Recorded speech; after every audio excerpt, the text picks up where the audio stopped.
Ayer vivimos seguramente una de las finales de la Champions que más se recordarán en la historia del fútbol moderno. Un 5-0 del Paris Saint-Germain que culmina una temporada de ensueño del conjunto de Luis Enrique.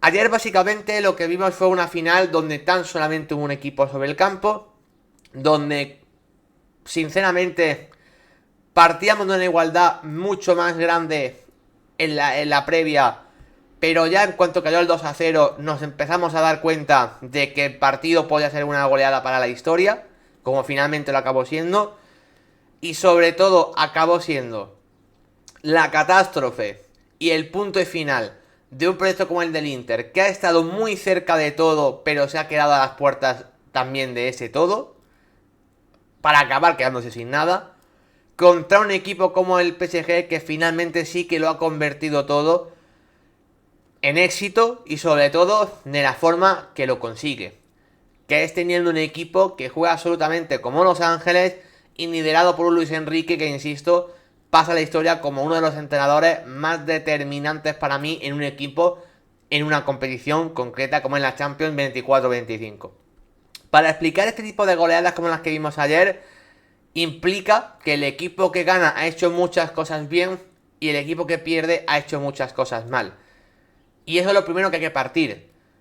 ¿Cómo puede ser que dos equipos que parecían ser antagónicos en estilo, pero que a su vez habían llegado a la final haciendo claramente muchos méritos, y para mí de forma justa en ambos casos, y además, para mí, siendo dos estilos tan contrapuestos, que a mí hacían que la final me apeteciese mucho, y esto lo hemos comentado varias veces, el hecho de que el Inter sea un equipo, no sé si catalogarlo defensivo, pero digamos que no es el equipo que más balón necesita, no es el equipo que a priori más tiene que dominar el partido, sino es un equipo que prefiere hacer ataques rápidos, buscar claramente de forma veloz a los dos de arriba, dejar el balón de cara a los que vengan por detrás, ya sean los interiores o los carrileros, y a partir de ahí cargar el área para acabar marcando gol, ¿no? Ese es un poco el plan del Inter. Fácil, sencillo, conciso, plan de mínimos, pero habitualmente muy bien ejecutado. Habitualmente no como ayer. El PSG es todo lo contrario. Es un equipo que tiene 1000 variantes, fútbol posicional, pero a su vez de intercambio. O sea, las posiciones tienen que estar ocupadas, pero no necesariamente por el mismo futbolista, sino que hay intercambio de roles a lo largo del partido, libertad para los atacantes, la figura de falso 9 moviéndose por todo el campo. En fin, uno de los laterales como Ashraf más libres que hemos visto nunca dentro de esa libertad posicional. Un equipo capaz de matarte al contragolpe, pero también en fútbol estático. En fin, es un equipo que domina muchísimas facetas de juego y es un equipo que se puede sentir ganador prácticamente en cualquier plan de partido. O sea, son dos equipos prácticamente antagónicos. ¿Qué es lo que pasa? Que el plan A del Inter, aunque solo sea un plan A, parece muy potente. Y creo que ante el Barça lo demostró. Cómo ese plan A era muy pero que muy eficaz. Que aquí pasan dos cosas. La primera, y esto sí que lo sabíamos, es que el Paris Saint-Germain, si tenía su día como lo tuvo ayer, sabíamos que era mejor equipo o al menos favorito. ¿A qué me refiero? El potencial de este Paris Saint-Germain creo que está mucho más por encima que el potencial del Inter. Porque creo que a nivel individual tiene mejores jugadores. Ya lo hicimos ayer el valorando posición por posición, cómo había más jugadores del PSG dentro de ese 11 ideal juntando a los dos equipos. Es un equipo que evidentemente tiene más talento individual. Creo que esto también es así de forma obvia. Y insisto, es un equipo que tiene más variantes y es capaz de hacer más cosas. Creo que eso hace de que si el Inter tiene su mejor día y el PSG tiene su mejor día, hacía que el PSG fuese favorito. Ya partimos de esa base. Y por lo tanto el PSG tiene su mejor día. Aquí encima lo que se juntó es que el Inter tuvo su peor. Ahí el problema del 5-0. ¿Por qué el PSG pudo tener su mejor día y el Inter su peor día? Varias cosas. Empezando en este caso por lo positivo, por el PSG. El PSG tiene una gran ventaja, sinceramente, que es un poco el contexto que le rodea en el día a día al conjunto parisino. El Paris Saint-Germain se ha tenido un problema durante muchos años, es que en el día grande, en el día de la verdad importante en Champions, hemos visto un equipo temeroso y hemos visto un equipo básicamente con miedo a perder. Un equipo que parecía que tenía más que perder que ganar. Muchas veces poco convencido que pese a tener los mejores jugadores y la mejor plantilla, el equipo era favorito. Y sin embargo creo que este PSG ha llegado muy mentalizado de saber que si hacen su fútbol, la final se la llevaban. Creo que eso es lo primero que ha cambiado Luis Enrique, que es la mentalidad de cómo ya los jugadores parecía que ya habían jugado ya 4 finales de Champions antes. Cuando la realidad es que yo no sé cuántos de estos habían jugado antes una final de Champions. O sea, Marquinhos y no sé si alguno más, sinceramente. Luego, otra cosa también para mí muy importante de este PSG. Es un equipo que en Francia lleva ya sin competir durante muchísimo tiempo. El PSG este partido se lo ha preparado a conciencia. Ha podido estudiar al Inter hasta la saciedad, ver sus puntos débiles y ver lo que tiene que hacer para ser superior al rival. Esto el Inter no ha podido por su calendario, simplemente. Y luego, sobre todo, ha llegado a este tramo final de temporada lanzado, con muchísimos jugadores hiper optimizados y en el mejor momento de forma de su carrera. Donnarumma lo hemos visto bajo palos como no lo hemos visto nunca. La aparición de William Pacho es una de las más bestias de la temporada en el fútbol europeo. Achraf Hakimi y Nuno Méndez también posiblemente sean los mejores laterales del fútbol europeo en la actualidad. De hecho, la consagración de Nuno Méndez en esta Champions lo pone ya a ese nivel. ¿Qué decir de cómo ha estado Vitinha este año? João Neves igual. Doué ha sido para mí una de las grandes apariciones también del fútbol europeo este año. ¿Qué decir del 2025 de Dembélé? Y Kvaratskhelia, desde que llegó al PSG, empezó a un nivel normalito, pero ha ido creciendo. Nunca pasos agigantados, pero sí con pasos progresivos hacia esa mejora, que lo han hecho llegar a estar genial en el tramo final también de temporada. O sea, todos los jugadores del PSG, entre un tema de que entre comillas han podido descansar más, a su vez el equipo viene bien optimizado y con los jugadores muy en forma, creo que lo que han hecho de que el Paris Saint-Germain se acerque a su mejor versión en esta final. ¿Qué es lo que le ha pasado al Inter, sin embargo? El Inter llegaba a esta final con una carga física y emocional detrás brutal.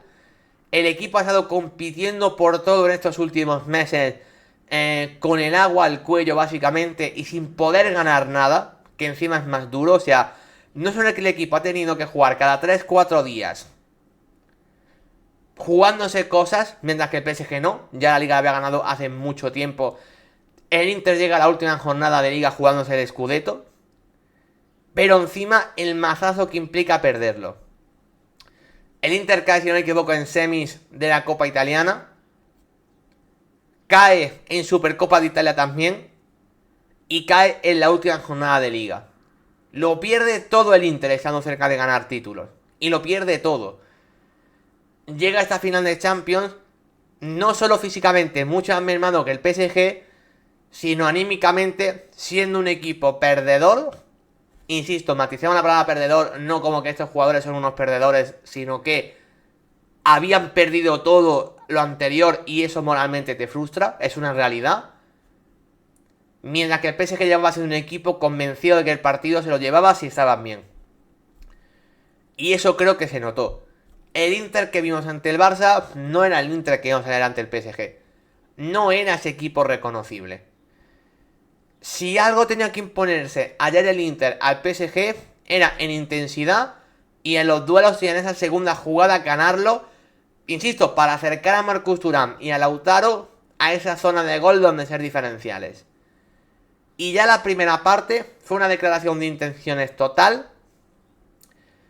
El hecho de que el PSG tirase el balón fuera en el saque de centro, que lo que hizo fue literalmente pegarle un pelotazo a saque de banda y presionar alto al Inter para robar y para meter, insisto, presión desde el minuto 1, diciendo al PSG, aquí hemos salido a morder y vamos a correr más y mejor que vosotros. Y así fue. Mientras que el Inter parecía que estaba jugando una final como si fuese un ejercicio de supervivencia. Como si fuese, mira, no hemos llegado bien al final de temporada, vamos a intentar que pase lo menos posible. Y el PSG dijo, no, aquí lo menos posible no. Aquí os vamos a ahogar, vamos. Como animal que te estrangula el cuello, básicamente. Vamos a morder desde el minuto 1 hasta el 90.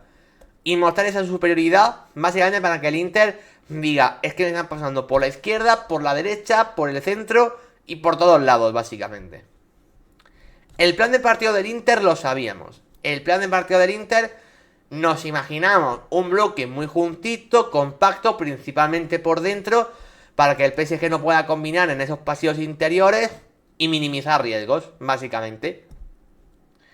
Y a partir de ahí, cuando el PSG fallase en esos pases o se precipitase, poder buscar una transición larga, o con Marcus Thuram descargando, con Lautaro al espacio, la importancia de los carrileros para eso, con Zaganovlu como lanzador, todo lo que comentamos en la previa. Esto el Inter no lo puede hacer, dirá que contadas ocasiones sí que encontró a Marcus Thuram, digamos, pivotando sobre Marquinhos y sobre Pacho. De hecho, antes me preguntaba por ahí Jordi, ¿pruebas a alguien del Inter?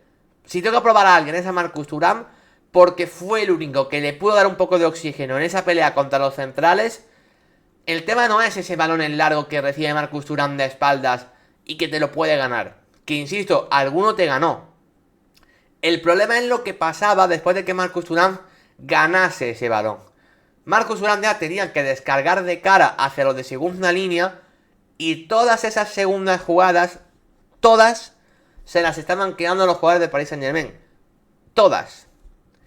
Y eso implica, para empezar, una cuestión física. Si tú ganas casi todas las segundas jugadas, ahí el físico cuenta una barbaridad. Y sobre todo cuenta lo posicional. El PSG sabía que podía presionar muy alto, que el Inter metiese el balón en largo hacia Marcus Thuram, y a partir de ahí los centrocampistas saber cómo tienen que bloquear al centro del campo rival para que esas segundas jugadas se las quedase los medios del PSG. Y ahí es cuando vimos a Vitinha, a João Neves y a Fabián. Por ejemplo, para esto yo vi a Vitinha y también a Fabián, súper importante, para que esas segundas jugadas se las quedasen siempre ellos. Siempre. Y ahí es, por ejemplo, donde a lo mejor ayer João Neves y sobre todo Fabián no hicieron el mejor partido en lo estético. Tú miras cuántas cosas, no sé, cuántos pases definitivos, cuántas, no sé, cuántos regates y demás hicieron João Neves y Fabián, y no muchos. A lo mejor tú piensas que el partido de João Neves y de Fabián sobre todo son normalitos porque no destacaron en eso, pero fijaos la importancia, por ejemplo, del Español para entender lo que el PSG juega, la cantidad de campo que puede abarcar Fabián y João Neves, y cómo son jugadores que todas esas segundas jugadas las estaban ganando siempre ellos. Esa es la importancia que tiene João Neves o Fabián dentro de este equipo. Porque Vitinha como organizador ya sabemos que es excelente. Necesita acompañantes que crean en esa idea de poder morder arriba cuando sea necesario, pero también ganar esas segundas jugadas en el centro del campo para anular al centro del campo rival. Y ahí el PSG se impuso por completo. Más allá de esto, luego se tienen que juntar varias cosas que es la que se dan en los goles. Porque la realidad, más allá de que ya el Inter lo estábamos viendo, no sé si sufrir, pero veíamos que el equipo no le duraba nada la pelota, que el equipo no podía transitar, que el PSG estaba más o menos cómodo en el partido. Eso ya lo vimos desde el principio del encuentro. Pero a todo esto que estamos comentando se tiene que dar una dosis de calidad en el fútbol, que es lo que te acaba marcando la diferencia. Me refiero, el plan de partido de qué equipo está mejor está muy bien. Eso lo podemos debatir y hablarlo durante 1000 horas si queréis. Pero la realidad es que el fútbol al final lo definen los goles. Y lo definen qué equipo está más acertado en momentos claves. Y el Paris Saint-Germain estuvo no solo muy bien tácticamente, no solo por encima a nivel físico, sino que también el punto de inspiración ayer lo tenía altísimo. Y creo que mismamente el 1-0 es una muestra de esto que estoy comentando. Es una jugada donde hay una recuperación alta del Paris Saint-Germain, si no me equivoco. Enlazan 3, 4, 5 pases hasta encontrar la posición de Vitinha cerca de la frontal del área. Vitinha le mete un pase espectacular rompiendo esa línea final a Désiré Doué. El control y el giro que hace Doué es espectacular, espectacular. Y encima cuando ya está cerca dentro del área, que a lo mejor lo más fácil hubiese sido tirar, dice, mira, Estoy viendo a Raf Hakimi en mejor posición que yo y le regalo el gol y ponemos el 1-0. Eso es únicamente talento. Para marcar el 1-0 tienes que tener talento, tienes que tener capacidad asociativa, tienes que tener entendimiento del juego y del espacio. Eso es talento. Y eso es llegar en buen momento. Por eso, más allá de lo táctico y más allá de cómo llegaba cada equipo, es que tienes que tener los jugadores en el estado óptimo y propicio para poder generarte ese gol. Y el PSG lo tiene, por eso digo que ha llegado lanzado el Paris Saint-Germain al final de temporada. Porque con un equipo que no está en un buen momento, la jugada del 1-0 no existe. Tienes que tener a un jugador de un talento como Desiré Doué o como Vitinha que te puedan dar esos pases diferenciales en la jugada. Dicho eso, al final del gol lo acaba marcando un Achraf Hakimi, siendo lateral derecho pero vistiéndose de 9, que es una buena forma para explicar cómo juega este Paris Saint-Germain. O sea, hablamos de un equipo que es capaz de convertir a tu lateral derecho en tu delantero centro, a tu delantero centro en tu interior y a tus centrocampistas directamente casi en lo que quieran dentro de ese intercambio posicional que hay. Insisto, intercambio no significa que no haya orden. Implica saber qué zonas ocupar y el intercambio entre los jugadores de esas zonas. Esto no se trata de que Dembélé se mueva por donde él quiera, ni que Achraf se mueva por donde él quiera. Se trata de que Dembélé y Achraf ocupen los mejores espacios posibles para desarmar la defensa rival. Eso es la importancia de ese fútbol posicional, pero a su vez de intercambios que emplea el Paris Saint-Germain. No es, venga, pongo a los de arriba y que se muevan como ellos quieran, que es lo que mucha gente cree. Y no. Daos cuenta cómo va la Argelia. Decimos libertad, sí, pero siempre su función es estirar el campo por izquierda. Dembélé, juega de falso 9, libertad posicional, sí, libertad.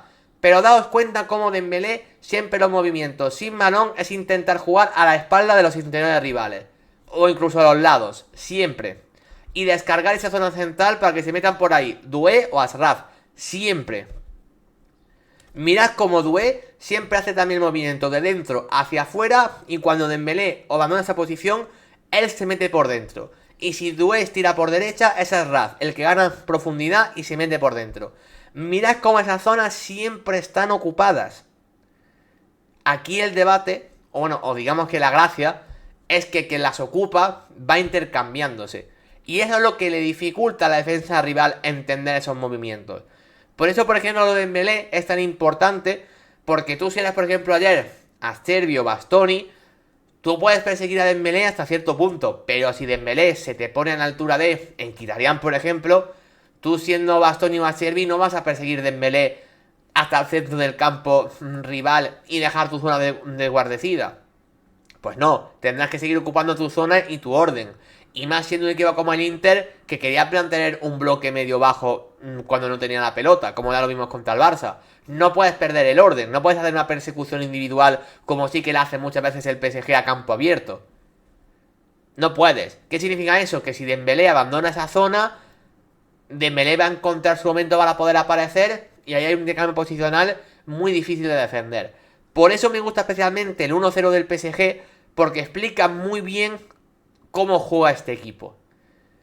Pero es que esto, acompañado al 2-0, aún me gusta más. Y lo comenté ayer por Twitter.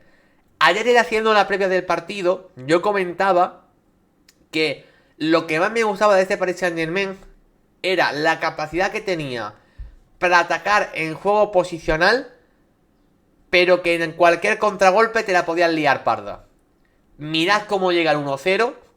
Lo gestan dos pases de Vitinha y de Doué con un equipo enfrente cerrado. Y como 8 minutos después en el 2-0 lo genera un contragolpe por una jugada que el Inter no acaba. Mirad qué diferencia hay entre el 1-0 y el 2-0. Ahora y mirad también me toca a mí. a los buenos compañeros de Agora Fútbol que nos hacen una raid con casi 500 personas. Muchas gracias, chicos, por enviarnos a tantísima gente. Y oye, todos los usuarios que venís por parte de Agora Fútbol, toda la gente, es más que bienvenida por aquí a participar por el chat. Por supuesto, ese follow es necesario y gratuito para poder participar por el chat, como nos estaba haciendo Giorgio, Alonso, J. Moren, Rapidillo, Adam. Si queréis hablar por el chat, al igual que todos ellos, y como ya hace por aquí también Raulín, ¿qué tal, Raulín? ¿Cómo estás? Bienvenido. solamente tenéis que seguirnos y ya está. Por supuesto, estamos comentando la final de Champions de ayer entre PSG y Inter de Milán. Y por ejemplo, nos hace ya caso Félix Caos 84, ¿vale? Así que muchas gracias, Fénix, por ese pedazo de follow. Estaba comentando, gente, a todos los que llegáis por parte de Agora Fútbol, que me gustaron mucho los dos primeros goles del PSG, gracias también a Raúl Grale por ese follow. Estaba comentando que los dos primeros goles del PSG me gustaron mucho porque explican muy bien las diferencias que tiene el Paris Saint-Germain a la hora de atacar y de las variantes que tiene el equipo. Y es una cosa que yo ayer comenté en la previa. El primer gol del Paris Saint-Germain llega en un ataque posicional con la defensa del Inter en un bloque bajo y desarticulan esa defensa pases brutales como el de Vitinha o los de Desiré Doué. Y sin embargo, como el 2-0, es totalmente diferente. Es un contragolpe, es una transición ofensiva donde se juntan los tres de arriba del Paris Saint-Germain. Kvaratskhelia encuentra el desmarque de Dembélé.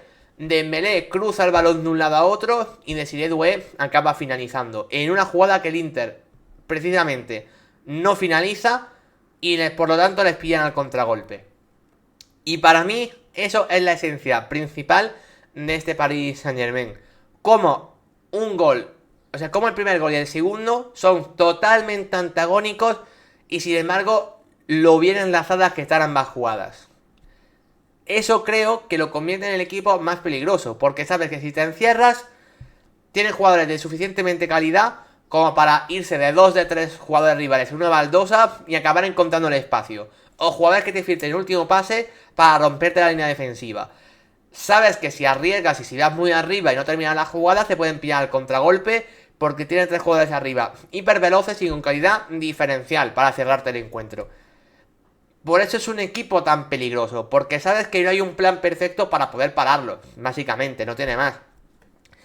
Yo a partir de ese 2-0, sinceramente, yo en ese momento la goleada me la empecé a ver venir, no sé si como para un 5-0, pero yo en ese momento ya empecé a entender de que iba a haber poca final. ¿Por qué? Porque el Inter es un equipo que se mueve mucho mejor con un 0-0 e intentar que pasen pocas cosas y en el tramo final de partido aumentar la intensidad y encontrar su golito. También se mueve genial en ese 1-0 a favor e intentar conservar resultado y en algún momento en un contragolpe matarte con el 2-0. Pero a este Inter le resulta muy incómodo ir por debajo del marcador y sobre todo con 2 goles de diferencia. Sabiendo además y viendo al PSG que no iba a dejar de apretar en ningún momento. Porque es lo que hemos dicho al principio, si algo del PSG demostró que ayer iba volando, es que el equipo estaba igual físicamente en el minuto 2 que en el minuto 90. Y eso creo que es lo que a mí me hacía entender que no iba a haber demasiada final después del 2-0.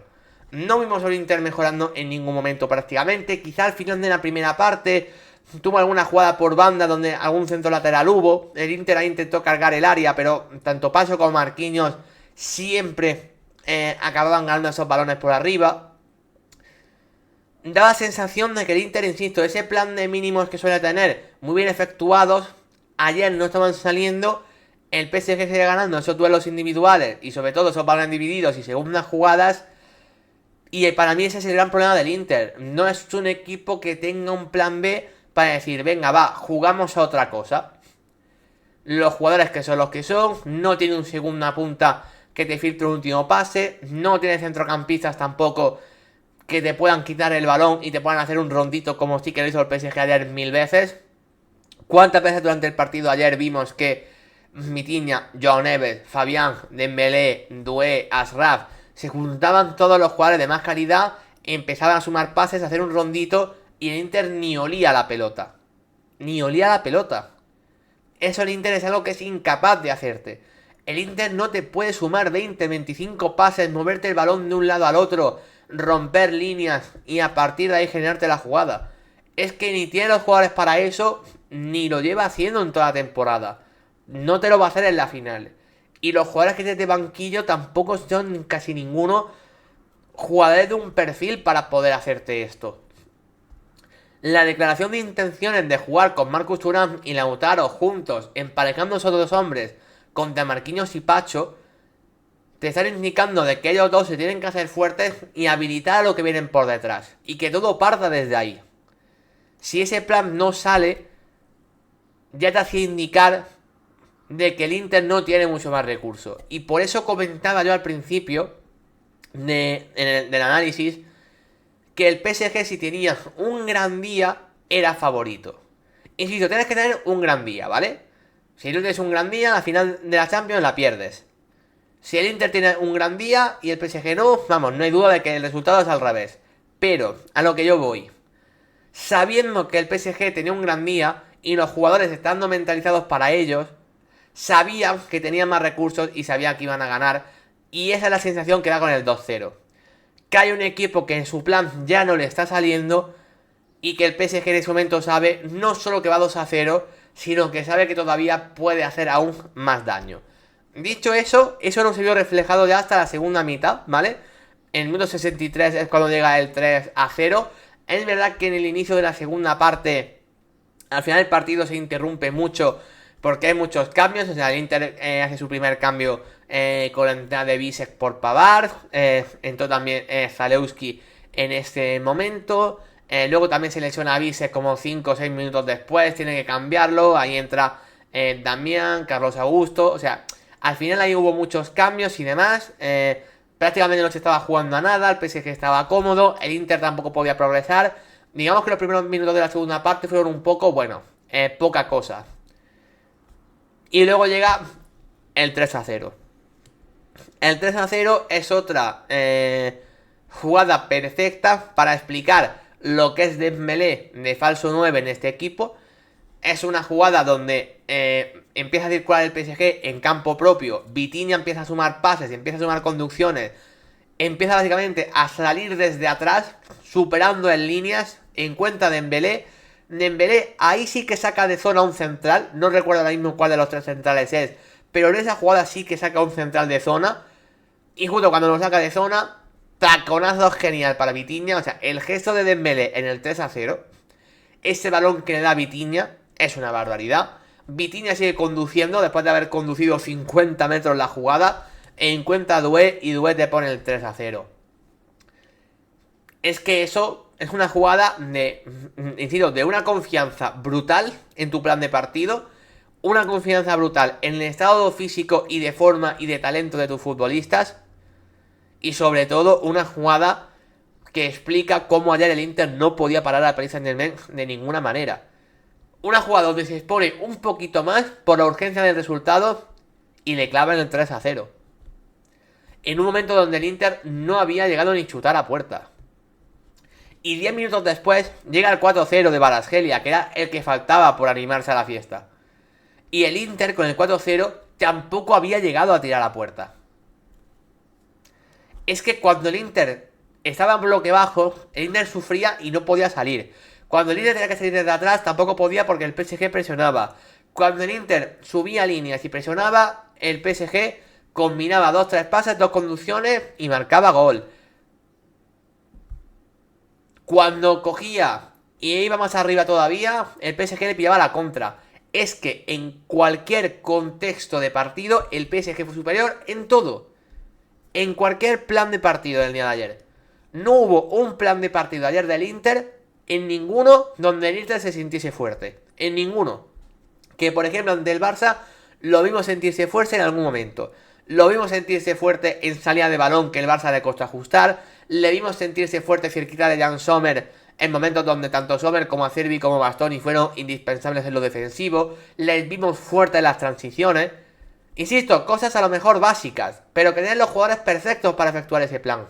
Ayer, ni transiciones, ni jugar cerquita de Sommer en un bloque muy bajo, ni ir a apretar más arriba, nada. Cualquier plan de partido, el PSG lo desarbolaba al conjunto italiano. El primer tiro a puerta llega al minuto 75 de Marcus Thuram, que es una buena parada de Donnarumma. Es la gran ocasión clara que tuvo el Inter en el partido que podía haber marcado y hasta ahí, no hubo más. Insisto, ya con el 4-0, por eso es normal que antes me preguntaseis, oye, no recuerdo ningún tiro del PSG. Claro, si es que el primero ya llega con el partido sentenciado, con el 4-0. ¿Qué os iba a decir, no? Y luego ya la guinda del pastel la puso Mayulu con el 5-0 definitivo, que simplemente es un gol que era irrelevante en lo que era el partido en sí mismo, pero un gol que sí que es relevante para recordar. Una manita, que al final un 5-0 siempre es como ese resultado que dices, no se lo hemos goleado, sino que es como el punto más, ¿no? A golear. Y sobre todo, un 5-0 que lo convierte en la mayor goleada de la historia de las finales de la UEFA Champions League. Es que encima este PSG no solo va a pasar a la historia por el imaginario colectivo de qué bien juega este equipo, sino que además también va a pasar a la historia con un resultado que ha roto récords, básicamente. Es que el PSG ha conseguido que el equipo lo vayamos a recordar siempre por lo vistoso que es, por lo divertido que ha sido a nivel general, por los jugadores que tiene, por la gran evolución de futbolistas que sabemos que eran muy buenos pero quizá no tanto, por nombres propios como los de Dembélé, los de Luis Enrique, los de Vitinha, etc, etc. Y por supuesto, porque llegan al partido más importante de la temporada y dan un golpe sobre la mesa, un golpe de autoridad que hace creer, hasta los más ateos, básicamente. Para los que no creían en el PSG de Luis Enrique y en el PSG de Dembélé, ayer básicamente se tienen que rendir a los pies ante este equipo. No tiene más. Y claro, yo sé que ayer el Inter hace muchas cosas mal. El Inter ha llegado cansado al tramo final de temporada, con los jugadores fuera de forma. A mí me gustaría saber cuánto de bien físicamente está Lautaro Martínez o Di Marco, por ejemplo. Que han estado horribles en general, pero yo no sé físicamente cuánto han acusado esas lesiones que han tenido y cuánto han forzado para llegar al tramo final de temporada. Es que yo me imagino perfectamente a dos jugadores que llegan después de los partidos y dicen, es que estamos jugando el 60%, es que estamos jugando semilesionados, es que no me extrañaría. Es que el Di Marco, después de la lesión, que fuerza para volver muy pronto, que ya fue llamativo, Di Marco ha pegado un bajón de rendimiento, que es la antítesis al Di Marco de las últimas temporadas. Es que Di Marco contra el Barça, pese a que el Inter jugase bien y que hablamos bien de muchos jugadores, Di Marco ya de él hablamos muy mal frente al Barça. De decir, Di Marco no está en un buen momento. Y yo veo a Di Marco jugar ayer, por ejemplo, ¿no? Que bueno, dentro de las cruces y las estrellas, ahora las debatiremos, las veis en pantalla, pero a Di Marco le he puesto una cruz como una catedral. Di Marco está irreconocible físicamente, da la sensación de ser un jugador que no está ni para poder jugar. Y claro, ayer te comen, básicamente, no tiene más. Eso sumado, insisto, a un punto de confianza, que si no estás bien físicamente, es que la confianza también se nota. Y ayer, por ejemplo, como Di Marco defiende esa acción del 2-0 ante Theo de Doué, girándose, una acción defensiva rarísima, implica ese punto de confianza y ese punto físico, pues donde simplemente no estás. Entonces, creo que hay gente como Di Marco, como Lautaro, que habría que preguntarse cómo están físicamente y cuánto han forzado para llegar a esta final. Mientras que el PSG llega absolutamente lanzado, con todos los jugadores optimizados y un estado de forma, pues casi del mejor de sus carreras. Por aquí Raúl lo decía por el chat, en esta clase de partidos, si no están al 100% en lo físico, te comen. Y es lo que vimos, que el PSG se come al Inter del minuto 1 de partido, con esa declaración de intención de ir a presionar ya en la primera jugada del encuentro, hasta el minuto 90, donde vimos a gente hacer esfuerzos y recorridos defensivos en el PSG de 50-60 metros. O sea, hay carreras de Kvaratskhelia, de Dembélé, de Vitinha en el minuto 80 que no tienen sentido. Que es de jugadores convencidos en el plan y sobre todo de estar físicamente en un momento de decir, pero chicos, si es que no están ni sudando. No estáis sudando después de haber hecho un partido de ir a presionar arriba y de emparejar 1-1 por momentos al rival. Y está físicamente nuevo. O sea, eso a mí me parece una barbaridad. Y eso es lo que comentaba al principio. Para poder estar así, ¿cuánto habrá podido preparar Luis Enrique y su equipo este partido para que sea tan contundente y tan bestial la diferencia física entre un equipo y otro? Hay la diferencia de que el PSG lleve un mes y pico sin jugarse nada, preparándose el partido de conciencia, y de que el Inter lleve un mes, 2 meses jugándoselo todo y perdiéndolo todo. Es que se nota en lo físico y por supuesto que se nota también en lo anímico, porque si no, no se puede explicar un 5-0. Creo que todos sabemos y es evidente que la diferencia entre Paris Saint-Germain e Inter no es de quedar 5-0. Ayer parecía que el Inter era un equipo de zona baja de liga principal y el Paris Saint-Germain era un Brasil del 70. Y el PSG Saint-Germain es un equipazo, ayer lo demostró. Ahora hablaremos individualmente de cada jugador porque es una locura. Pero hombre, el Inter no es eso ni mucho menos. Pero es que ha llegado muerto y anímicamente aún peor al partido más importante de la temporada. Y en cuanto recibió los dos primeros mazazos, no hubo final, básicamente. Es seguramente la final de la Champions más descompensada que hemos visto nunca. No sé si recordáis otra que fuese muy descompensada. Ha habido algunas de Barça o Madrid que han ganado, que hemos dicho claramente van a ganar, son claramente superiores, pero ha habido emoción. No ha sido tan descompensado como la de ayer, ni mucho menos. Bueno, si es que el resultado es histórico, ¿no? Creo que el resultado ya lo dice. No ha sido el típico 5-0 que decimos, oye, qué resultado tan abultado. No, no, ha sido un 5-0 merecido, catedralicio, y un resultado que no es exagerado ni mucho menos. El partido fue para ese 5-0, ¿no? Y ahí lo grave, ¿no? Por hablar de individualmente, bueno, las cruces del Inter se las he dado a Di Marco de forma para mí muy clara, a Acerbi de forma también para mí muy clara, no me gustó nada el partido de Acerbi. Y la otra se la he dado a Lautaro porque la verdad es que no hizo nada bien. Porque Marcus Thuram al menos sí que ganó algún duelo y le dio algo de alas al equipo de vez en cuando. Pero Lautaro ni eso. Insisto, a lo mejor está jugando seriamente lesionado. Es una cosa que es más que probable. Pero no estuvo bien. Dicho eso, si en vez de la cruz a Lautaro se la doy a en Bastoni, en Kitari, en Varela o quien queráis, estaría también bien, ¿vale? Porque es que del Inter podemos salvar a lo mejor a Marcus Thuram y ya. Para mí las claras eran a Acerbi y Di Marco. Que lo de Di Marco a los dos primeros goles es terrible. Las estrellas, ¿no? Que es lo que más debate puede haber en clave PSG. Bueno, Donnarumma, ayer por aquí decía gente, a ver, es como Donnarumma canta en la final, no ha liado ninguna. De momento en la Champions, si llega en la final la va a liar parda. Bueno, ayer el portero del PSG podía ser Donnarumma, Trapp, Sirigu o podía ser yo. Ayer daba igual quién fuese el portero del Paris Saint-Germain. Gracias a que no he visto el nombre, Supers Díaz por el chat, por el follow. Muchas gracias. Como digo, ayer da igual si el portero es Donnarumma o somos nosotros. Ayer Donnarumma tiene que hacer una parada, creo. O sea, poco que os voy a contar. O sea, Donnarumma, yo dije que confiaba en él, que su rendimiento en esta Champions había sido increíble y que no la iba a liar. Pero es que, aunque la fuese a liar, ayer daba igual. Si es que no pudo liarla. Si no tuvo que hacer nada, básicamente, insisto. Espectador de lujo ayer. Luego, gran partido de los centrales, de Pacho y Marquinhos. Me quedo especialmente con Marquinhos, para los que dudaban ayer. Fijaos cómo es la vida, que ayer en ese 11... No sé si ideal, ¿no? Pero bueno, lo tengo aquí todavía. En ese 11, entre comillas, juntando los dos equipos, nos quedamos con los centrales del Inter. Sobre todo os quedasteis con Acerbi por delante de Marquinhos. A mí ya me sorprendió una barbaridad, sinceramente. O sea, no me lo esperaba y sobre todo me parecía difícil de justificar. Y acaba convirtiéndose a Acerbi en uno de los peores del Inter ayer.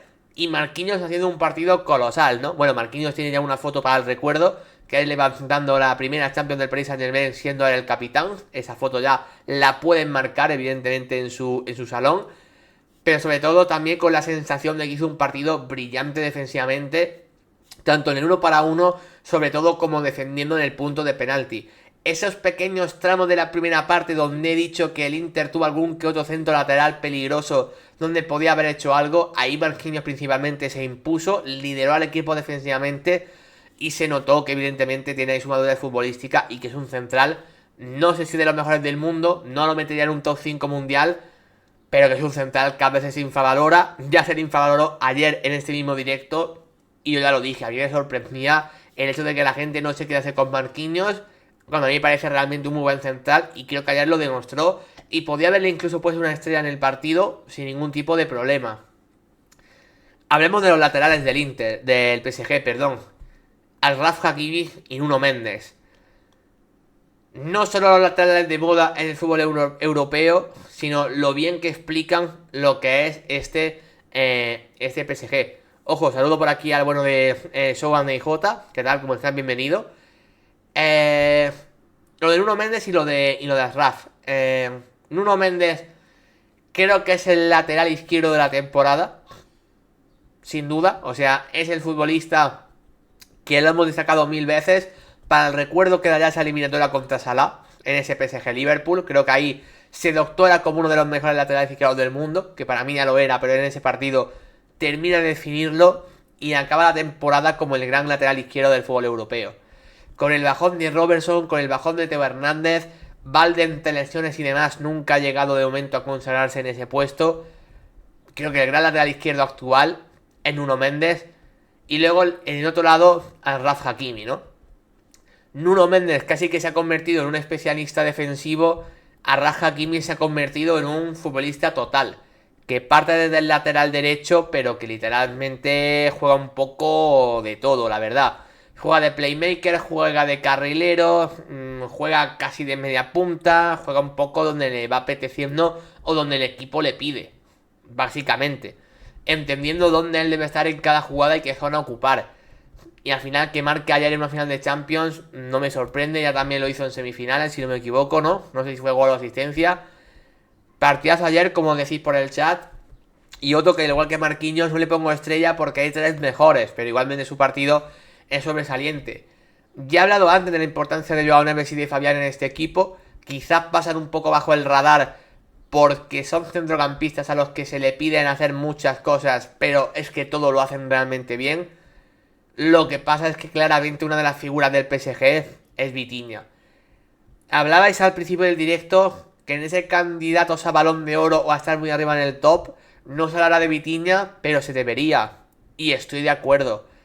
Vitinha es uno de los jugadores de la temporada, directamente.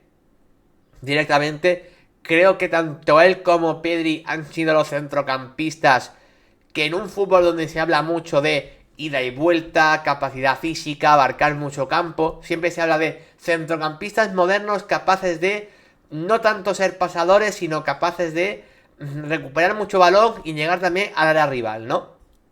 Bueno, en un fútbol que parece que va en esa dirección, Vitinha y Pedri han demostrado que los pasadores y los futbolistas que literalmente sean capaces de dominarte un partido con el balón nunca se van a acabar, siguen siendo fundamentales y te crean esquema y equipo.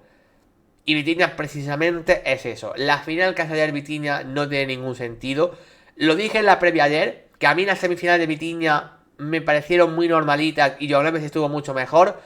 Había que pedir una mejor final de Vitinha y joder, se la pedimos y no solo fue mejor, sino que es que hizo uno de sus mejores partidos de la temporada, o yo al menos de lo que yo le he visto. Es una barbaridad el partido de Vitinha ayer.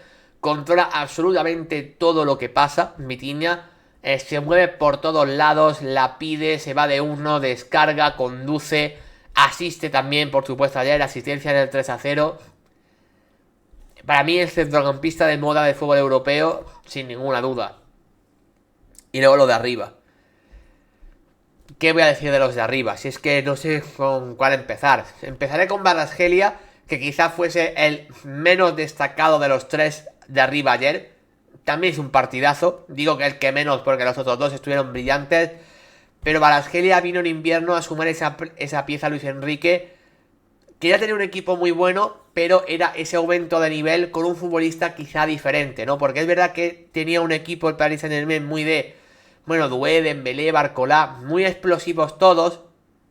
Creo que en espacios reducidos a Barcola es un jugador que a veces le cuesta un poquito más, es mucho más explosivo, pero el talento que tiene un jugador como Kvaratskhelia está muy por encima, está fuera de toda duda y ha sido ese punto final para concluir un equipo de ensueño. Creo que Kvaratskhelia es uno de esos extremos que no se le considera uno de los 3-4 mejores extremos del mundo, pero para mí sinceramente es un futbolista top, un futbolista que sea titular en cualquier equipo, en el Mundial, en cualquiera. Y bueno, en el Madrid y en el Barça pues están Vinicius y Rafinha, pero ya me entendéis, o sea, por nivel me parece que tiene un nivel absolutamente tremendo. Y bueno, a mí es un jugador que me gusta especialmente el bueno de Bicha, el georgiano. Y ayer con su gol creo que también redondeó una actuación más que buena. Podría haber sido estrella Kvaratskhelia, también hizo un partidazo. Pero yo la estrella del partido también se la he puesto a Ousmane Dembélé. Siendo de las estrellas de Vitinha y las de Doué obvias, la tercera es la debatible. Y yo antes de dársela a Marquinhos, a Achraf, a Kvaratskhelia, se la he dado a Ousmane. De hecho, Show AMJ por el chat me lo decía. ¿Mejor Dembélé que Kvaratskhelia? Para mí sí.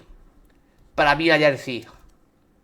Porque Dembélé ayer no marcó, pero es el jugador perfecto para explicar el juego del Paris Saint-Germain ayer.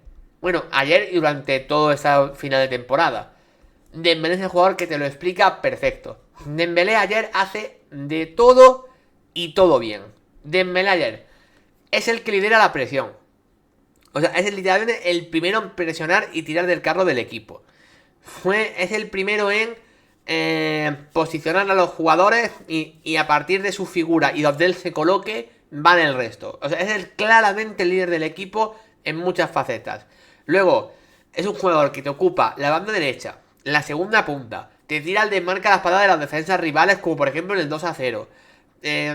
Va a jugarte a los interiores, ¿vale? O sea, a los lados de los interiores rivales que fueron en Kitaren y Varela. Ayer Dembélé hace de todo. De todo. 2 asistencias. También participa en el 3-0, aunque la asistencia sea de Vitinha, pero el pase anterior a Vitinha con ese taconazo te lo da Dembélé. Es que participa en 3 goles y aunque él no marque, se ha hablado mucho de las cifras de Dembélé, que le estaba entrando todo. Pues bueno, mirad qué pedazo de final hace ayer, que sin marcar, que era lo que mejor estaba haciendo. Ayer da 2 asistencias, participa en un gol y sobre todo esa libertad posicional y sobre todo de saber qué rol y qué sitio ocupar. Para mí es lo que hacen que este PSG principalmente juegue como los dioses y por eso, por su importancia en el equipo, le doy esa estrella. De hecho, ayer Luis Enrique lo dijo después del partido. Dijo, mira, hay jugadores que han hecho un partidazo, pero que este equipo juega así se explica a través de la figura de Ousmane Dembélé. Lo dijo el propio Luis Enrique. A su vez también dijo que él no ha visto nunca presionar a un delantero tanto como Dembélé ayer. Y sobre todo durante tantos tramos del partido, que nunca había visto presionar a un delantero en el minuto 90 tan bestia como Dembélé ayer. Fijaos lo que ha conseguido Luis Enrique con Dembélé. O sea, esta frase parece que con Dembélé hace un año era imposible. Dembélé, minuto 90, presionando como el que más, después de jugar todo el partido y dar un show. Pues mirad, ayer Dembélé lo hizo, en un partido que ya iba 4 o 5-0. Imaginaos eso. Y por supuesto Luis Enrique también dijo, mirad, el Balón de Oro tiene que ser para Dembélé. También dejó ya eso caer por ahí, ¿no? Bueno, para mí Dembélé tiene que ser estrella porque hizo lo que todos presuponíamos que no sabía hacer. Que Dembélé te marca 2 goles, todos lo veíamos venir.